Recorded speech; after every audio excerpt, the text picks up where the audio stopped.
Selamat datang di channel Indah Kirana, channel tentang alur cerita anime Donghua. Yang suka dengan alur ceritanya, jangan lupa subscribe ya guys, biar gak ketinggalan alur cerita menarik selanjutnya. Tanpa banyak bicara lagi, mari dengarkan alur ceritanya. Semoga terhibur.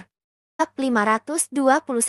Setelah Su Songming terlempar hanya dengan satu pukulan, semua orang di rumah seribu obat tak kuasa menahan rasa ngeri atas tindakan Xiaoyan. Mereka tak menyangka pemuda berjubah hitam berpenampilan biasa ini berani menyerang seorang tetua dari aliansi alkemis. Namun, ketika semua orang kembali sadar dan memikirkannya lagi, mereka merasa lega. Meskipun Chu Songming memang seorang tetua dari aliansi alkemis dan Xiaoyan tampaknya tidak memiliki status khusus apapun jika dibandingkan dengannya. Jika mereka benar-benar harus membandingkan, bahkan jika Chu Songming adalah anggota aliansi alkemis, kemungkinan besar aliansi alkemis tidak akan ragu untuk memilih yang terakhir daripada seorang alkemis peringkat 3. Terlebih lagi, dia adalah alkemis tingkat 3 di usia yang begitu muda. Jenius seperti ini langka, bahkan di seluruh benua. Mengapa aliansi alkemis harus mencari Xiaoyan untuk membalas dendam hanya karena Chu Songming? Di sisi lain, ketika wanita muda itu melihat kakeknya terhempas oleh serangan kekuatan spiritual Xiaoyan, raut wajah cantiknya langsung berubah pucat pasi. Tubuhnya yang halus bergetar hebat. Ia pun segera menggerakkan tubuhnya dan berusaha melarikan diri dari rumah seribu obat. Berhenti. Akan tetapi, saat wanita muda itu hendak bergerak, suara murong kian-kian yang dipenuhi dengan nada dingin meledak dalam pikiran wanita muda itu bagaikan guntur, menyebabkan tubuhnya tiba-tiba membeku di tempat. Pada saat yang sama, keringat dingin tanpa sadar mengucur deras di sekujur tubuhnya, membasahi gaun panjang yang dikenakan wanita muda itu. Seketika, sosoknya yang indah dan proporsional terpancar sempurna di mata semua orang yang hadir. Saat ini, wanita muda itu tidak tega memikirkan semua ini. Setelah teriakan murong kian-kian terdengar, tubuhnya yang halus bergetar lebih hebat sebelum ia berbalik dengan hati yang dipenuhi kekhawatiran. Biasanya, dengan kakeknya yang selalu melindunginya, wanita muda itu terbiasa bersikap arogan dan lalim. Kini setelah ia menyaksikan sendiri kakeknya, yang tak perlu ia khawatirkan, dihempaskan begitu saja hanya dengan satu pukulan, hati wanita muda itu akhirnya merasakan keputusasaan saat ini. Kembalikan gelang itu kepada wanita muda ini. Berjalan santai di depan wanita muda itu, wajah cantik murong kian-kian tampak sedingin es saat dia berbicara tanpa basa-basi. Mendengar kata-kata itu, wanita muda itu tak dapat menahan napas lega dalam hatinya. Seolah-olah dia bersuka cita karena murong kian-kian tidak membiarkan Xiaoyan membunuhnya. Tentu saja, murong kian-kian tidak tahu apa yang dipikirkan wanita muda itu. Kalaupun tahu, dia hanya akan mengejeknya. Meskipun hati murong kian-kian sangat tidak puas dengan wanita muda ini, ia tidak marah sampai ingin membunuhnya. Mungkin itu karena identitasnya, rasa jijiknya terhadap orang seperti ini. Tangan gadis muda yang bagaikan batu giok itu bergetar sedikit saat dia buru-buru melepaskan gelang yang sudah melingkar di pergelangan tangannya. Hanya ketika dia meninggalkan rumah obat seribu, dia menemukan luka di pergelangan tangannya. Dia menemukan luka itu sampai ke intinya. Dan dia menemukan luka itu hanya sampai dia meninggalkan rumah obat seribu untuk meninggalkan gelang. Ketika dia meninggalkan tempat itu, tidak hanya meninggalkan gelang untuk murong kian, untuk sampai ke intinya, ia telah memiliki kesadaran sampai menggunakan gelang itu, tergesa-gesa memberikan kepada murong kian-kian di dalam rumah obat seribu. Setelah lelucon ini berakhir, semua orang di dalam rumah obat itu pergi atau tetap tinggal, menatap ruangan yang hampir hancur di depannya. Raut wajah cantik Jin Yao tampak tak berdaya. Tak lama kemudian, tatapannya beralih ke Xiaoyan. Kekuatan spiritual yang menakutkan milik Xiaoyan segera ditarik setelah digunakan beberapa tarikan napas. Hal ini tanpa sadar membuat Jin Yao mengerutkan kening lagi. Namun, itu segera berubah menjadi desahan tak berdaya. Ia mengangkat mata indahnya. Sudut matanya sedikit terangkat saat ia menggoda Xiaoyan. Setiap barang di rumah seribu obatku bernilai lebih dari 10.000 koin roh. Kau telah menghancurkan begitu banyak koin dalam sekejap. Ini seluruh ruangan. Katakan padaku, bagaimana kau berencana memberiku kompensasi? Serangan Xiaoyan barusan telah menghancurkan lebih dari separuh aksesori di ruangan ini. Tak hanya indah, sebagian besar aksesori tersebut juga tertanam inti monster. Bahkan ada beberapa yang diukir dengan formasi skala kecil. Nilainya tentu saja tak sebanding dengan aksesori biasa. Ini, aku masih punya gelang, aku akan mengembalikannya padamu dulu.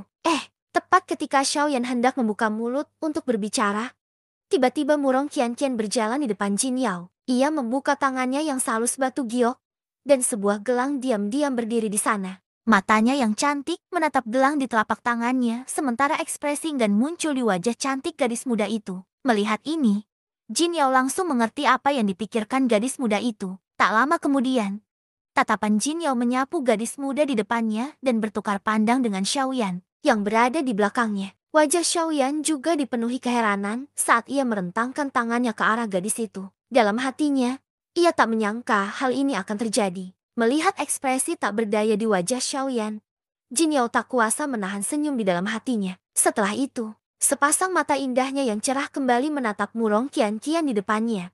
Lalu ia menutup mulutnya dan tertawa. Hehe, kakak cuma bercanda. Adik kecil, kamu gak usah menganggapnya serius. Itu cuma gelang dan gak berharga. Karena adik kecil suka, aku kasih aja.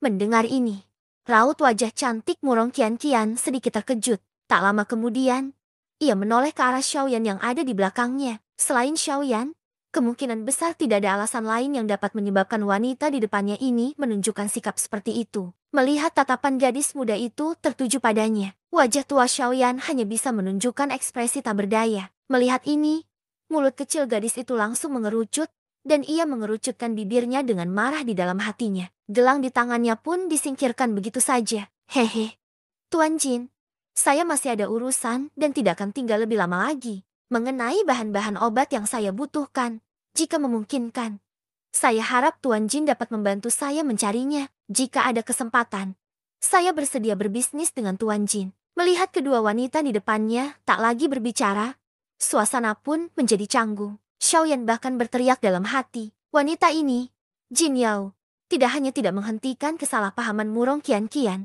tetapi bahkan menunjukkan ekspresi seolah-olah sedang menonton pertunjukan yang bagus. Hal ini benar-benar membuat Xiaoyan merasakan sakit kepala yang luar biasa. Hehe, karena Tuan masih ada urusan, selir ini tidak akan tinggal lebih lama lagi. Karena situasi hari ini sudah seperti ini, selir ini memang butuh waktu untuk membereskan semuanya. Kalau begitu, aku tidak akan mengantar kalian lagi. Kalian berdua, silakan pergi. Seolah telah menebak pikiran Xiaoyan, Jin Yao terkekeh dan membungkuk sedikit ke arah Xiaoyan dan Murong Qian-Qian. Posturnya yang anggun membuat imajinasi orang-orang menjadi liar. Saat itu, hati Xiaoyan bergetar hebat saat melihat ini. Ia buru-buru menarik Murong Qian-Qian dan dengan cepat meninggalkan rumah 1000 obat seolah-olah ia sedang melarikan diri. Bab 522, Grandmaster Su. Sudah beberapa tahun sejak terakhir kali kita bertemu. Emosi Anda sepertinya belum mereda. Suaranya yang lembut dan halus itu penuh pesona. Namun, di balik kata-kata ini, meskipun dengan karakter laki tua itu, ia tak kuasa menahan rasa takut di hatinya. Tidak seorang pun diizinkan bertarung di dalam rumah 1000 obat. Ini adalah aturan yang diketahui semua orang di kota Yan. Tentu saja, meskipun lelaki tua ini bukan dari kota Yan, ia juga tahu bahwa belum ada yang bisa melanggar aturan ini sampai sekarang. Tidak ada alasan lain selain fakta bahwa wanita berapa Yan Merahini, yang perlahan muncul di depan mata semua orang, adalah pemilik rumah obat 1000 dan seorang Dodi elit sejati. Meskipun Chu Songming adalah alkemis tingkat 2, ia tetap tak layak disebut-sebut saat berhadapan dengan Jin Yao. Lagi pula, hanya pil obat yang diracik oleh alkemis tingkat 3 yang mampu menggerakkan Dodi. Kepala distrik Jin, apa kabar? Sudah beberapa tahun sejak terakhir kali kita bertemu. Kepala distrik Jin semakin menawan. Di sisi lain, waktu tak pernah mengampuni kita. Kita sudah tua. Su Songming menyipitkan mata tuanya. Ia mengangkat pandangannya dan memperhatikan tubuh indah Jin Yao perlahan muncul di aula lain. Wajah tuanya menunjukkan desahan saat ia berbicara. Hehe, Grandmaster Chu. Saya tidak ingin mendengar terlalu banyak basa-basi. Juga tidak ingin bicara terlalu banyak. Namun, saya tetap berharap Anda bisa menghentikan masalah ini. Saya sudah tahu situasi umum masalah ini. Cucu Andalah yang bertindak berlebihan. Jika Anda terlibat karena masalah sekecil ini dan terluka, rumah 1000 obat saya tidak memiliki banyak ramuan obat untuk mengganti kerugian Anda. Suara lembut dan halus itu membuat beberapa pria yang menemaninya tanpa sadar memerah.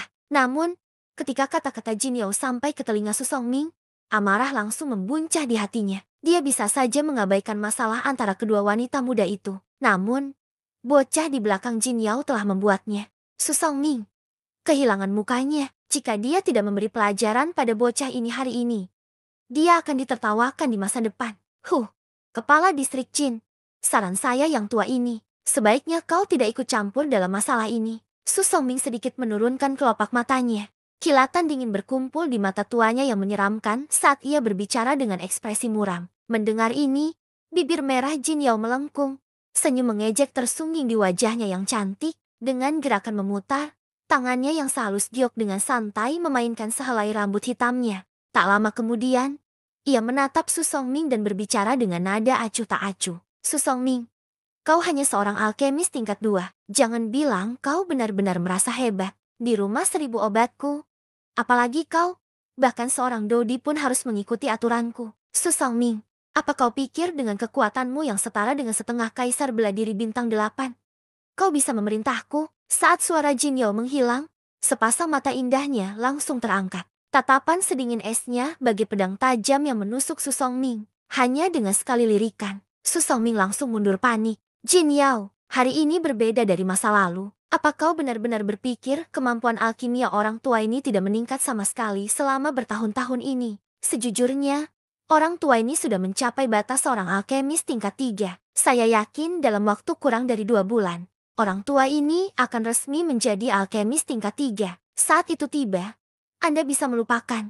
Hahaha, kupikir kau sudah mencapai terobosan. Ternyata kau baru saja akan mencapainya. Kalaupun begitu, bukankah kau masih belum bisa mencapainya? Lagi pula, kau tetaplah seorang alkemis tingkat 2. Sebelum Su Songming sempat selesai berbicara, Jin Yao memotongnya dengan tawa dingin. Nada menghina dan tawa dingin dalam kata-katanya membuat hati Su Songming langsung geram mendengarnya. Jin Yao, jangan pikir orang tua ini takut padamu hanya karena kau seorang Dodi. Orang tua ini sudah menghubungi Dodi lain. Jika kau berani menghentikanku hari ini, orang tua ini pasti akan memimpin orang-orang untuk menghancurkan rumah obat 1000 milikmu 3 bulan lagi. Hanya denganmu, apakah Anda percaya bahwa pemilik ini tidak akan mengizinkan Anda kembali hari ini? Kamu tidak akan lagi memiliki kesempatan untuk menerobos ke tingkat 3 alkemis. Kata-kata penuh kebencian baru saja terucap dari mulutnya ketika Jin Yao langsung mendengus dingin. Di saat yang sama, tekanan tak terlihat yang sangat menakutkan langsung berkumpul di hadapan Jin Yao. Tekanan itu membawa aura dan tekanan yang tak tertandingi. Menghantam Su Songming dengan keras. Tanpa penjelasan apapun, aura dan tekanan yang menakutkan itu dengan keras menghantam tubuh Su Songming. Sebelum dia sempat bereaksi, ledakan. Hanya terdengar suara bang. Itu hanyalah aura dan tekanan, tetapi tiba-tiba membuat Su Songming terpental. Suara itu langsung menembus seluruh ruangan dari depan ke belakang. Di saat yang sama, bahkan seluruh ruangan sedikit bergetar. Primadona, ketika tubuh Su Songming berhenti dengan wajah pucat, seteguk darah tua tanpa sadar keluar dari mulutnya.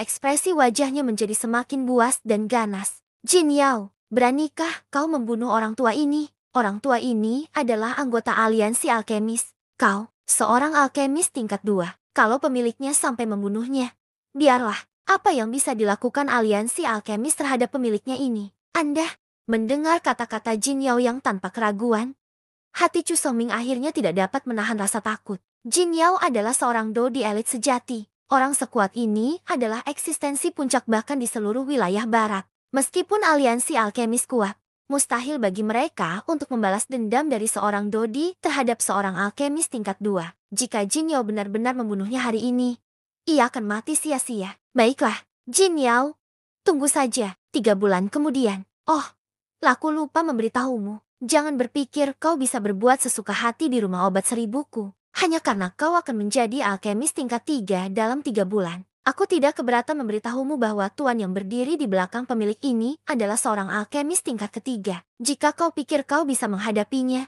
pemilik ini akan menunggu kedatangan Grandmaster Sudikotayan dalam 3 bulan. Sebelum kata-kata keji dari mulut Su Songming sempat mereda, kata-kata Jin Yao selanjutnya membuat ekspresi wajahnya tiba-tiba menegang. Ketika ia mendongak, tubuh indah Jin Yao bergerak dan bergeser ke samping, meninggalkan semua orang yang hadir. Seketika, tatapan semua orang bagaikan lampu sorot yang tak terhitung jumlahnya mendarat seragam di tubuh Xiaoyan. Seorang alkemis tingkat 3, apalagi dia masih sangat muda. Jika berita ini menyebar, kemungkinan besar para Dodi elit yang dikumpulkan Su Songming dengan susah payah akan langsung meninggalkannya dan pergi. Bagaimana ini mungkin? Tidak, ini tidak mungkin. Bagaimana mungkin bocah ini menjadi alkemis tingkat 3 level diriku yang dulu saat ini stagnan selama bertahun-tahun yang entah berapa lama? Bagaimana mungkin bocah muda seperti dia bisa menjadi alkemis tingkat 3? Sepasang mata tua Su Songming yang teduh dipenuhi ekspresi ketidakpercayaan yang mendalam. Seluruh tubuhnya tanpa sadar bergetar hebat karena amarah dan keengganan di hatinya.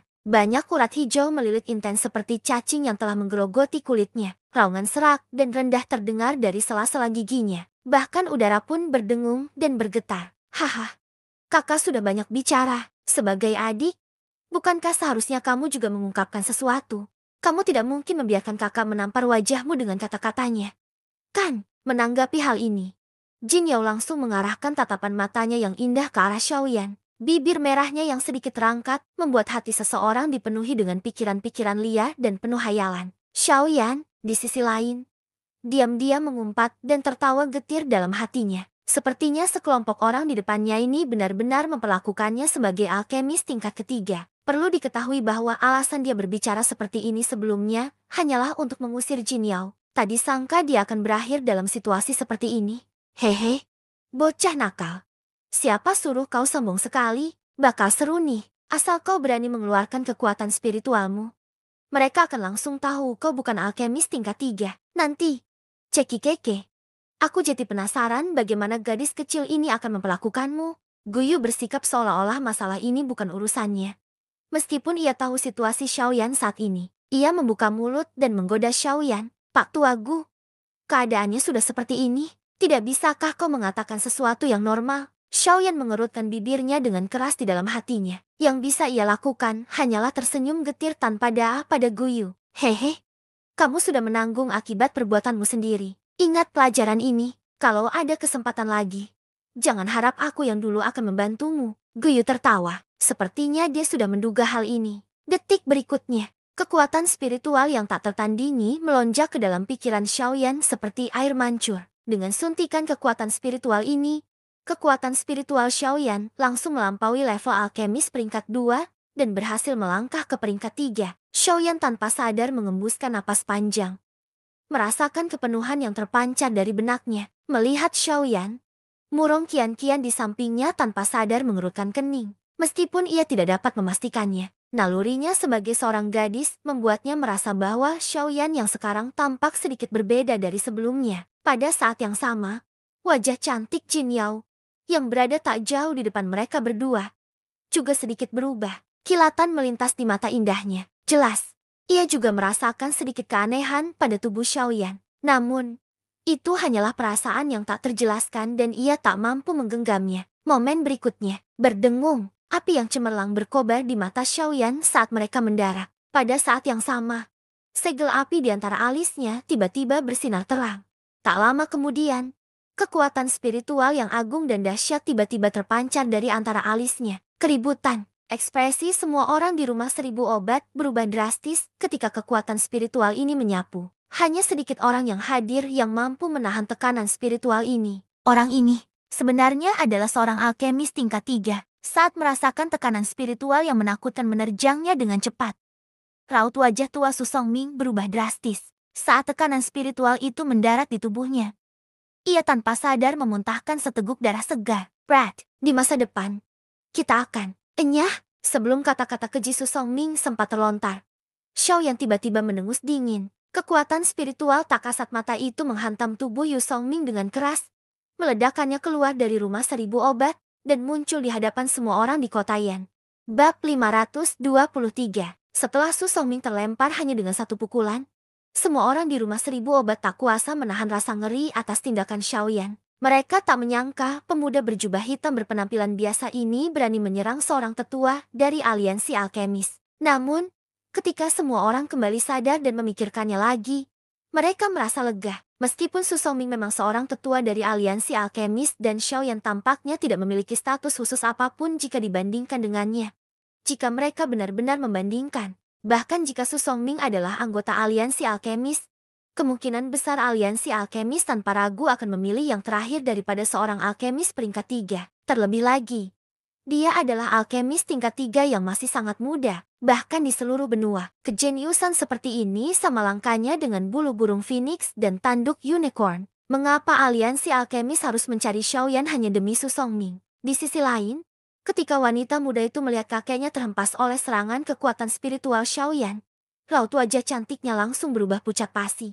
Tubuhnya yang halus bergetar hebat. Ia pun segera menggerakkan tubuhnya dan berusaha melarikan diri dari rumah 1000 obat. Berhenti! Akan tetapi, saat wanita muda itu hendak bergerak, suara murung kian-kian yang dipenuhi dengan nada dingin meledak dalam pikiran wanita muda itu bagaikan guntur, menyebabkan tubuhnya tiba-tiba membeku di tempat. Pada saat yang sama, keringat dingin tanpa sadar mengucur deras di sekujur tubuhnya, membasahi gaun panjang yang dikenakan wanita muda itu. Seketika, sosoknya yang indah dan proporsional terpancar sempurna di mata semua orang yang hadir. Saat ini, wanita muda itu tak tega memikirkan semua ini. Saat teriakan murong kian-kian terdengar, tubuhnya yang halus bergetar semakin hebat sebelum ia berbalik dengan hati yang dipenuhi kekhawatiran. Biasanya, dengan kakeknya yang selalu melindunginya, wanita muda itu terbiasa bersikap arogan dan lalim. Kini setelah ia menyaksikan sendiri kakeknya, yang tak perlu ia khawatirkan, dihempaskan begitu saja hanya dengan satu pukulan,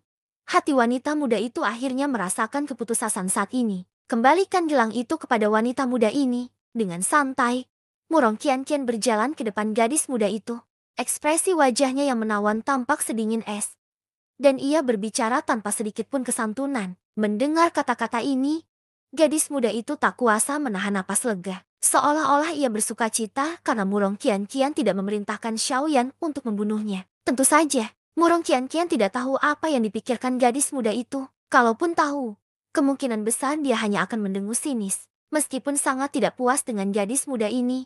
Meskipun begitu, ia masih jauh dari keinginan untuk membunuhnya. Mungkin juga karena statusnya. Ia merasa jijik terhadap orang-orang seperti gadis itu. Tangan gadis muda yang bagaikan batu giok itu bergetar sedikit saat dia buru-buru melepaskan gelang di pergelangan tangannya. Ketika ia dengan kasar melepaskan gelang itu, ia bahkan membenci dirinya sendiri karena mengenakannya terlalu erat. Saking bencinya, ketika ia melepaskannya, demi tidak membuat marah Murong Qian-Qian, ia justru menggunakan gelang itu untuk merobek lapisan kulit pergelangan tangannya. Baru ketika ia meninggalkan rumah 1000 obat, ia menemukan luka di pergelangan tangannya. Seketika, air mata yang dipenuhi ketakutan dan kesedihan mengalir deras tak terkendali di dalam rumah obat 1000.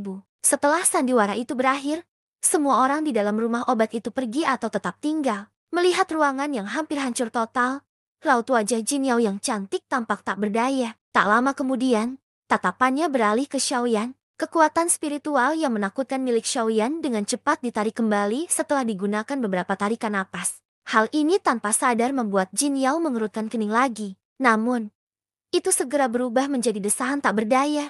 Ia mengangkat mata indahnya.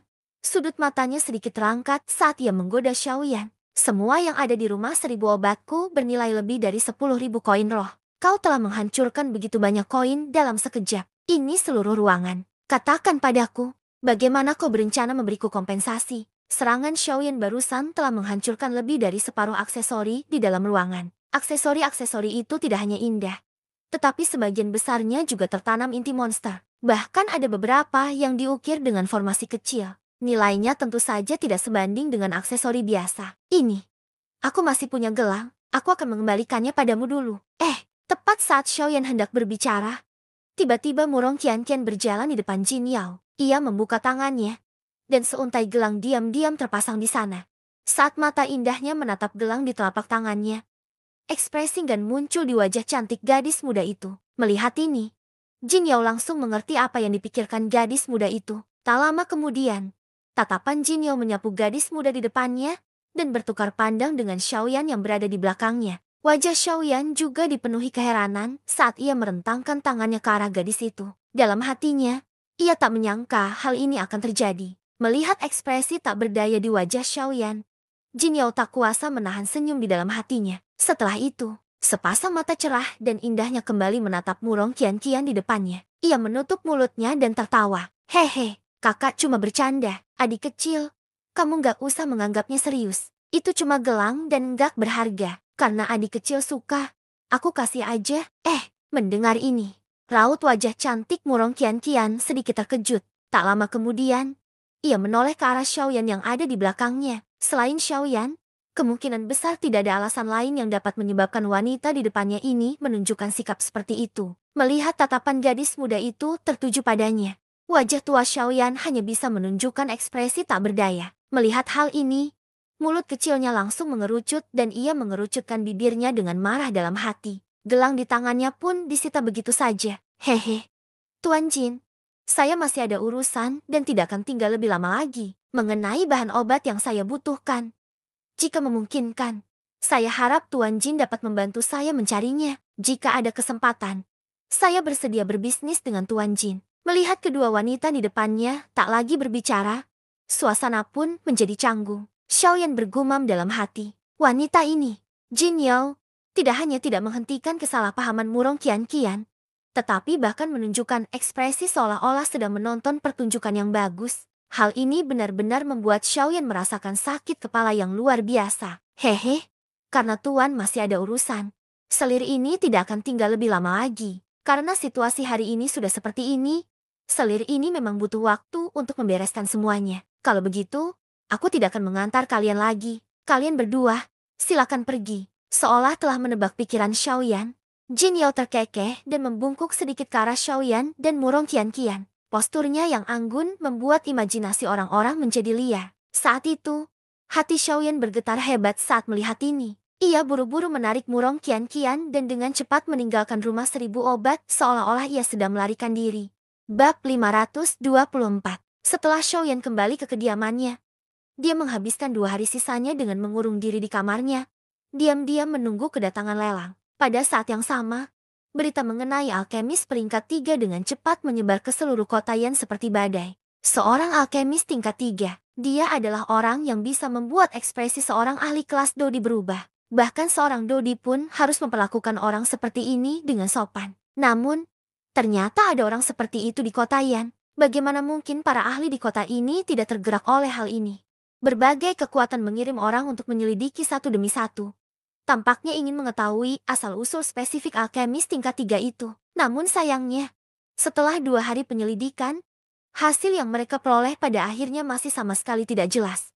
Pada saat ini, sudah waktunya pelelangan kota yang dimulai. Saat sinar pertama matahari pagi menyinari daratan, kota Yan yang tadinya sunyi semalaman, kini telah menjadi ramai. Sekelompok besar orang berbondong-bondong masuk dan keluar kota bagai air mengalir. Fajar belum menyingsing di Cakrawala, tetapi seluruh kota Yan sudah penuh sesak. Sekilas, terlihat kepala-kepala manusia yang tak terhitung jumlahnya bergerak di jalanan dan gang-gang. Di langit, juga terdapat 100 kaisar setengah kelas atas yang berdiri di udara, menunggu pelelangan dimulai. Di dalam ruangan yang pintunya tertutup rapat selama 2 hari, Xiaoyan yang tengah duduk di atas tempat tidur akhirnya perlahan membuka matanya saat ini. Saat dia membuka matanya, nyala api putih menyambar di kedalaman pupilnya seperti kilat. Dan senyuman perlahan muncul di sudut mulutnya. Sebuah pikiran terlintas di benaknya dan kekuatan spiritual yang agung segera menyapu keluar dari antara alisnya.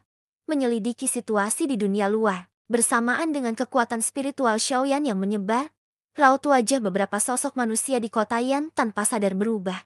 Mereka saling bertukar pandang. Mata mereka dipenuhi rasa ingin tahu. Apakah kamu alkemis tingkat 3 itu? Sebuah suara tak kentara terkirim ke dalam pikiran Xiaoyan dari kejauhan, menyebabkan ekspresi wajah biasa-biasa saja berubah sedikit. Saya pikir beberapa dari kalian seharusnya adalah Dodi elit yang datang untuk berpartisipasi dalam pelelangan kali ini.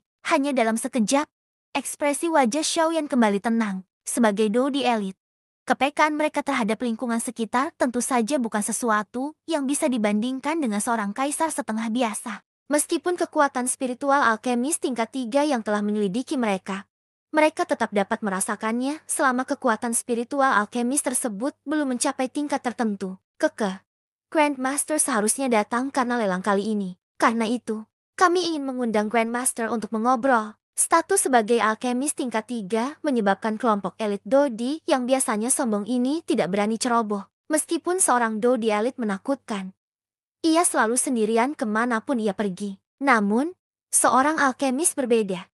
Meskipun kekuatan seorang alkemis tingkat tinggi tidak besar, ia akan tetap dikelilingi banyak orang kemanapun ia pergi. Orang seperti itu tidak mudah tersinggung. Seperti kata pepatah, seorang alkemis itu seperti sarang tawon. Sarang itu akan meledak jika ditusuk. Mereka tidak ingin menyinggung orang yang begitu menakutkan. Saya menghargai niat baik Anda. Namun, saya rasa undangan itu tidak perlu. Xiaoyan menyipitkan matanya. Bagaimana mungkin dia tidak bisa menebak niat sekelompok orang ini? Namun, saat ini dia sedang diserang dari depan dan belakang. Jika tidak perlu, dia tidak mau mengungkapkan identitasnya begitu saja. Itu tidak akan menguntungkannya. Beberapa dari mereka tanpa sadar mengerutkan kening ketika mendengar ini. Namun, mereka juga tahu bahwa seorang alkemis memiliki temperamen yang aneh. Ini adalah kejadian yang umum. Wajar juga bagi seorang alkemis untuk tidak menerima undangan. Satu-satunya hal yang membuat mereka merasa kasihan adalah bahwa seorang alkemis tingkat 3 adalah orang yang tidak bisa mereka lewatkan begitu saja. Akan lebih baik jika mereka bisa berteman dengan orang seperti itu. Namun, jika tidak, mereka seharusnya tidak menjadikannya musuh. Jika tidak, meskipun mereka juga dodi elit, mereka tidak akan sanggup menanggung akibatnya. Sebuah pikiran terlintas di benak Xiaoyan di dalam ruangan. Kekuatan spiritual yang telah ia sebarkan dengan cepat menyusut kembali seperti balon kempes. Dalam sekejap mata, kekuatan itu ditarik sepenuhnya oleh Xiaoyan. Xiaoyan menghela napas panjang. Tanpa sadar, alisnya sedikit mengernyit. Dalam hatinya, ia tak menyangka seorang alkemis tingkat 3 bisa memiliki wajah sehebat itu. Bahkan seorang dodi elit pun harus bersikap sopan. Ia tak tahu kapan ia akan benar-benar mencapai tahap ini. Kekuatan spiritual yang dilepaskan Xiaoyan sebelumnya hanyalah kekuatan spiritual yang dipinjamkan Guyu kepadanya. Kekuatan spiritual Xiaoyan bahkan lebih rendah daripada Su Songming. Tidak ada yang tahu berapa lama waktu yang dibutuhkannya untuk menjadi alkemis tingkat 3. Masuklah, pintunya tidak terkunci. Saat berikutnya, Murong Qian-Qian yang berada di luar pintu Xiaoyan hendak mengetuk ketika Xiaoyan tiba-tiba mengucapkan kata-kata ini tanpa alasan. Mendengar kata-kata Xiaoyan dari luar pintu, mulut Murong Qian-Qian mengerucut. Ia mendorong pintu dengan tangannya dan bergegas masuk. Hei, pelelangannya akan segera dimulai. Kenapa kamu masih menunggu di kamar? Banyak sekali yang ikut lelang. Sekuat apapun kamu tidak akan bisa masuk kalau terlambat. Jangan bilang kamu tidak berencana ikut lelang. Kata-kata wanita muda itu mengandung rasa tidak senang. Sejak mereka meninggalkan rumah obat 1002 hari yang lalu, wanita muda di depannya terus memanggil Xiaoyan Hei dengan cara seperti ini. Meskipun Xiaoyan tidak terbiasa mendengarnya, ia tetap tersenyum pahit dan setuju. Haha, baiklah, aku belum bangun. Ya, lelang kali ini pasti akan sangat meriah. Aku harus menyiapkan sesuatu. Kalau tidak, apa yang bisa kugunakan untuk bersaing dengan orang-orang itu? Xiaoyan tersenyum. Ia tidak lagi mengganggu wanita muda itu tentang bagaimana ia memanggilnya. Kedua tangannya menepuk-nepuk tempat tidur di bawahnya. Seketika, tubuhnya yang duduk bersila di tempat tidur berdiri tegak. Matanya yang hitam legam perlahan terangkat. Ia menatap wanita muda di depannya. Sudut-sudut mulutnya perlahan terangkat membentuk senyum tipis. Ayo kita pergi ke rumah lelang. Nanti ada yang datang menjemput kita. Xiaoyan tertawa pelan. Ia mengangkat kakinya dan berjalan keluar pintu. Di belakangnya, mata indah Murong Qian-Qian mengamati Xiaoyan dengan rasa ingin tahu. Tangannya yang seputih bunga lili tak kuasa menahan diri untuk menggaruk kepalanya. Sejak kejadian 2 hari lalu, ia merasa ada yang berbeda dengan Xiaoyan di depannya. Namun, ia tidak tahu persis dari mana perbedaan ini berasal. Wanita muda itu sedikit melengkungkan bibirnya. Ia berpikir sejenak dan tak kuasa menahan rasa penasaran. Xiaoyan bilang seseorang akan datang menjemput mereka begitu mereka sampai di rumah lelang. Apa maksudnya ini? Bersambung ke bab selanjutnya.